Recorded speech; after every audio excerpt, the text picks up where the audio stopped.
Hello, I'm Grace.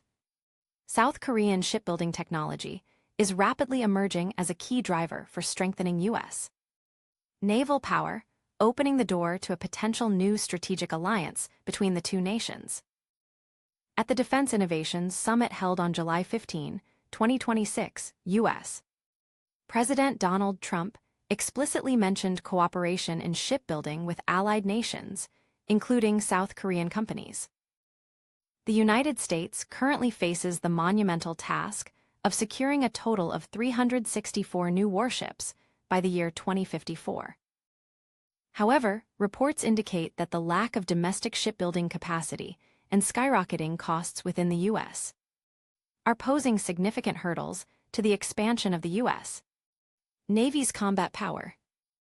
In response to these challenges, the U.S. Congress has been laying the institutional groundwork since early 2025 by introducing legislation that would allow foreign companies to participate in domestic warship construction. This situation should not be viewed merely as a simple procurement opportunity, but rather as a context in which South Korea has been elevated to an essential partner in the restructuring of the U.S. Navy's supply chain. The decision by the U.S. to look beyond protecting its own industries and instead leverage the technological prowess of its allies is a highly strategic choice aimed at securing both security and economic interests. The industry paradigm is shifting as the market for maintenance, repair, and overhaul (MRO) of vessels emerges as a new growth engine, moving beyond simple ship manufacturing. Domestic companies are responding with agility. Major players such as Hanwha Ocean and HD Hyundai Heavy Industries have already completed preparations to enter the U.S. market and secure MRO contracts. However, from a fact-checking perspective, strong legal regulations aimed at protecting the U.S. shipbuilding industry and political opposition remain existing variables. The U.S.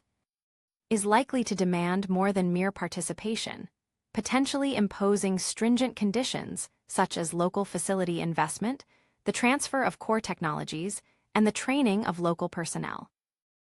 While this presents an opportunity to open a massive market for the South Korean shipbuilding industry, it simultaneously poses security risks regarding the potential leakage of core technologies.